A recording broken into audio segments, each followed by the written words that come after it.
selamat pagi, semangat pagi Bapak Ibu dan saudara-saudara yang dikasihi oleh Tuhan Yesus Kristus. Pagi ini kita berjumpa lagi dalam sapaan pagi Bahtera Kasih. Pagi hari yang tadi malam mungkin kita mengalami cuaca hujan, rintik, mungkin agak deras di beberapa tempat, tetapi kita bersyukur kita sudah boleh diberkati dengan hari yang baru pada hari ini.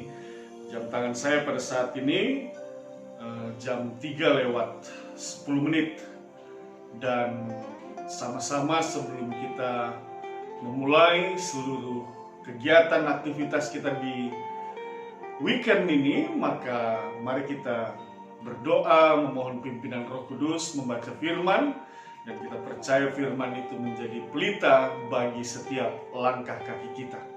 Untuk itu, Bapak Ibu dan saudara-saudara, mari kita berdoa. Bapa di dalam sorga, kami mengucap syukur dan berterima kasih untuk semua kasih setiamu dalam hidup kami. Kami dibangunkan di pagi hari ini dengan tubuh yang sehat dan kuat, dan bersama-sama kami akan membaca Alkitab. Kami mohonkan kuasa Roh Kudus Tuhan menguasai kami, memampukan kami untuk mengerti setiap firman yang kami baca, bahkan yang kami dengarkan untuk diberitakan. Demi Kristus Yesus Tuhan dan Juru Selamat, kami berdoa kepada Bapa di sorga. Amin. Bapak Ibu, Opa Oma, anak cucu yang dikasihi oleh Tuhan Yesus Kristus, bacaan firman Tuhan terambil dari kitab Daniel, pasalnya yang ke-6, ayat 20 sampai dengan ayat yang ke-29. Mari kita lihat bersama-sama Daniel pasal 6, ayatnya yang ke-20 sampai dengan ayatnya yang ke-29. Saya bacakan. Mari kita baca bersama-sama. Firman Tuhan, pagi-pagi sekali ketika fajar menyingsing, bangunlah raja dan pergi dengan buru-buru ke gua singa. Dan ketika ia sampai dekat gua itu, berserulah ia kepada Daniel dengan suara yang sayu. Berkatalah ia kepada Daniel, "Daniel, hamba Allah yang hidup, Allahmu yang kau sembah dengan tekun, telah sanggupkah ia melepaskan engkau dari singa-singa itu?" Lalu kata Daniel kepada raja, "Ya raja, kekalah hidupmu. Allahku telah mengutus malaikatnya untuk mengatupkan mulut singa-singa itu, sehingga mereka tidak mengapa-apakan aku, karena ternyata aku tak bersalah di hadapannya. Tetapi juga terhadap Tuanku ya raja, aku tidak melakukan kejahatan." Lalu sangat sukacitalah raja, dan ia memberi perintah supaya Daniel ditarik dari dalam gua itu. Maka ditariklah Daniel dari dalam gua itu, dan tidak terdapat luka apapun padanya, karena ia percaya kepada Allahnya.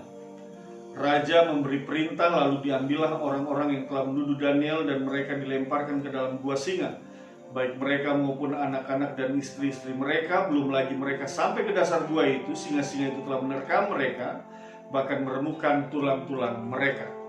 Kemudian Raja Darius mengirim surat kepada orang-orang dari segala bangsa, suku bangsa, dan bahasa yang mendiami seluruh bumi. Bunyinya, "Bertambah-tambahlah kiranya kesejahteraan. Bersama ini kuberikan perintah bahwa di seluruh kerajaan yang kukuasai, orang harus takut dan gentar kepada Allahnya Daniel, sebab dialah Allah yang hidup, yang kekal untuk selama-lamanya. Pemerintahannya tidak akan binasa, dan kekuasaannya tidak akan berakhir. Dia melepaskan dan menolong dan mengadakan tanda dan mujizat di langit dan di bumi. Dia yang telah melepaskan Daniel dari cengkraman singa-singa." Dan Daniel ini mempunyai kedudukan tinggi pada zaman pemerintahan Darius dan pada zaman pemerintahan Kores orang Persia itu. Demikian pembacaan Alkitab.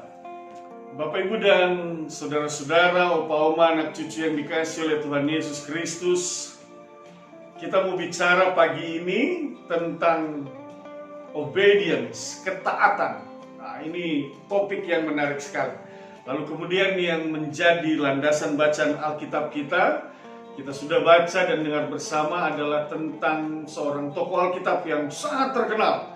Bahkan ceritanya pun terkenal dari sejak masih kita di sekolah minggu, ataupun kebaktian anak, kebaktian remaja pada masa kecil kita, atau yang dikenal saat ini dengan ibadah pelayanan Pelkat PA, misalnya ibadah Pelkat pelayanan anak. Cerita ini guru-guru sekolah minggu ataupun para pelayan PA saat ini sampai pelayan persekutuan teruna sangat senang menyampaikan cerita ini, dan sangat menarik tentang Daniel di Gua Singa. Dan untuk merefresh kembali ingatan kita, Bapak Ibu, cerita ini menceritakan tentang ketaatan Daniel. Ada banyak orang yang pada saat itu tidak menyenangi Daniel di lingkungan istana. Dan mereka mencari alasan bagaimana menjatuhkan Daniel. Lalu mereka katakan satu-satunya yang dapat kita temukan adalah di dalam ayatnya yang ke-6 misalnya mereka katakan, kita tidak akan mendapat suatu alasan dakwaan terhadap Daniel ini kecuali dalam hal ibadahnya kepada Allahnya.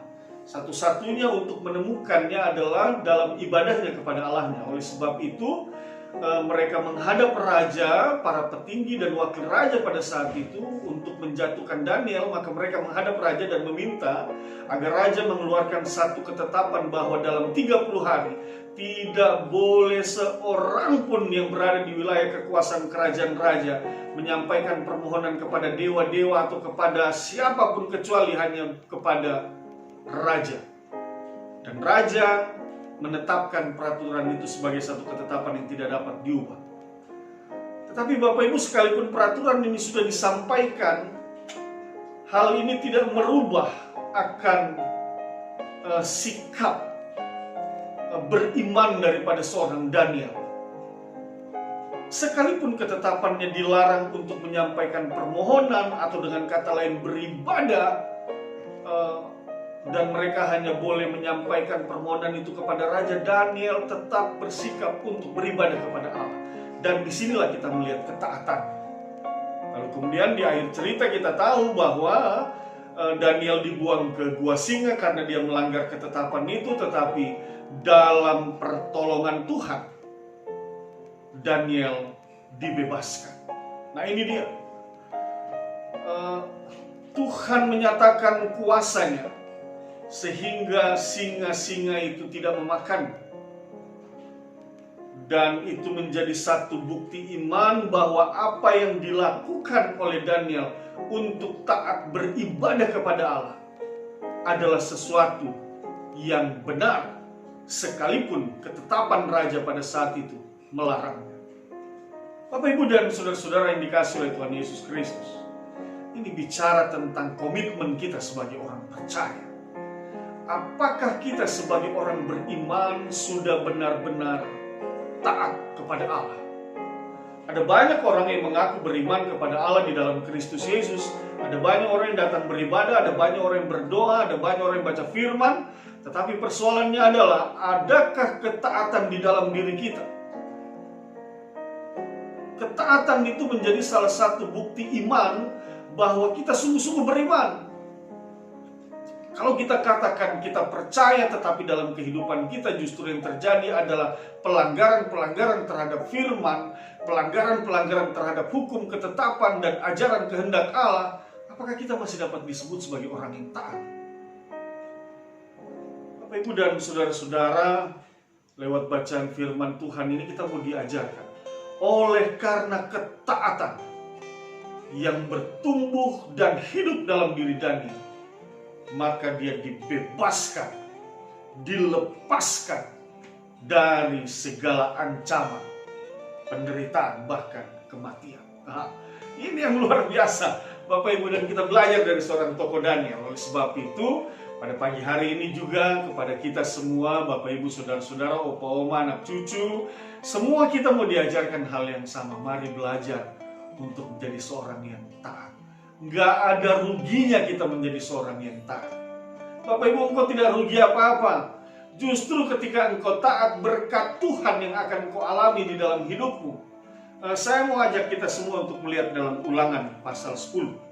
Dalam kitab Ulangan pasal 10, saya mau baca buat kita semua. Bapak, Ibu, dan saudara-saudara, mari lihat Ulangan pasal 10 ayatnya yang ke-12 sampai dengan ayat yang ke-13. Di sana dikatakan demikian. Di bawah judul perikop orang Israel diperingatkan supaya taat dan bersyukur. Perhatikan, supaya taat ini. Maka sekarang hai orang Israel, apakah yang dimintakan daripadamu oleh Tuhan Allahmu selain dari takut akan Tuhan Allahmu yang hidup menurut segala jalan yang ditunjukkannya? Mengasihi Dia, beribadah kepada Tuhan Allahmu dengan segenap hatimu dan dengan segenap jiwamu. Perhatikan ayat 13. Berpegang pada perintah dan ketetapan Tuhan yang kusampaikan kepadamu pada hari ini, supaya, nah itu dia, baik keadaanmu. Beribadah kepada Tuhan Allahmu, berpegang pada perintah dan ketetapan Tuhan yang disampaikan kepadamu, supaya baik keadaanmu. Berpegang pada perintah yang disampaikan, perintah-perintah Allah, hukum ketetapan Allah, dan senantiasa setia, taat, beribadah kepada Allah. Itu dia, Bapak Ibu dan saudara-saudara, yang harusnya terjadi dan terlihat di dalam kehidupan kita sebagai orang beriman. Kita tidak rugi apa-apa, justru yang terjadi adalah firman Tuhan katakan, supaya baik keadaan, supaya engkau hidup dalam keadaan yang baik, engkau diberkati, engkau dianugerahkan rahmat kasih karunia Tuhan bersama dengan engkau, hidupmu penuh dengan sukacita dan kebaikan-kebaikan yang berasal dari Allah. Hal itu yang harusnya terjadi di dalam kehidupan kita sebagai orang percaya. Oleh sebab itu, Bapak Ibu dan saudara-saudara, sekali lagi firman ini mengajarkan kepada kita, belajarlah untuk taat kepada Allah. Dan ketaatan itu terlihat melalui komitmen diri kita di dalam melakukan perintah-perintah, ajaran-ajarannya, hukum-hukumnya, ketetapan-ketetapannya yang tertuang dalam kitab perjanjian lama dan kitab perjanjian baru. Bahkan Bapak Ibu dan saudara-saudara, kalau kita tanya apa sih pentingnya ketaatan itu, apakah kita sebagai orang percaya masih harus taat? Bapak Ibu dan saudara-saudara, mungkin ada pikiran, bukankah percaya saja sudah cukup, tidak perlulah taat dengan hal-hal yang lain. Yang penting kita beriman kepada Tuhan Yesus Kristus, itu sudah cukup. Apakah demikian? Bapak Ibu dan saudara-saudara, mari belajar lewat sikap hidup Tuhan Yesus. Kalau tadi kita melihat sikap hidup beriman daripada Daniel, dan kita lihat sikap hidup beriman daripada Tuhan kita Yesus Kristus Sang Juru Selamat. Dalam Filipi pasal 2 misalnya, saya bacakan buat kita. Filipi pasal 2 ayat 5 sampai dengan yang ke-9 dikatakan begini. Hendaklah kamu dalam hidupmu bersama menaruh pikiran dan perasaan yang terdapat juga dalam Kristus Yesus, yang walaupun dalam rupa Allah tidak menganggap kesetaraan dengan Allah itu sebagai milik yang harus dipertahankan, melainkan telah mengosongkan dirinya sendiri dan mengambil rupa seorang hamba dan menjadi sama dengan manusia. Perhatikan ini, dan dalam keadaan sebagai manusia, Ia telah merendahkan dirinya dan taat sampai mati, bahkan sampai mati di kayu salib. Itulah sebabnya Allah sangat meninggikan Dia dan mengaruniakan kepadanya nama di atas segala nama. Nah, itu dia, Bapak Ibu dan saudara-saudara, sikap hidup beriman Tuhan Yesus Kristus dalam menjalankan misi yang dipercayakan oleh Allah Bapa Surgawi. Ia setia, Ia taat sampai mati di atas kayu salib. Itulah sebabnya Allah sangat meninggikan Dia. Ini dia, Bapak Ibu dan saudara-saudara, kita harus meyakini dan percaya kita tidak rugi apa-apa ketika kita taat dalam hidup ini. Tapi justru berkat kasih karunia, rahmat, damai, sejahtera Tuhan meninggikan kita setiap kali kita bersedia untuk taat kepada-Nya. Tuhan mengasihi kita ketika kita taat untuk mengerjakan apa yang Dia perintahkan. Oleh sebab itu, sebagai seorang umat Tuhan yang dipercayakan dalam berbagai tugas tanggung jawab pada saat ini, Bapak Ibu dan saudara-saudara, engkau punya kewajiban-kewajiban yang harus engkau kerjakan dan lakukan. Sebagai seorang suami, istri, orang tua, anak-anak, opa, oma, pekerja, pelayan. Tapi satu hal jangan engkau lupa. Ketika engkau melakukan tugas tanggung jawabmu, tetaplah taat kepada Allah melalui segala perintah, hukum, ketetapan, dan ajaran-ajarannya. Karena ketika engkau taat, maka saya percaya sebagaimana firman katakan, baiklah keadaan, bukan saja kehidupan pribadimu, tetapi juga baiklah keadaan rumah tanggamu, keluargamu, suamimu, istrimu, orang tuamu, anak cucumu, opa, oma, semua akan baik adanya. Dan kasih setia Tuhan sudah pasti akan memenuhi seluruh kehidupan.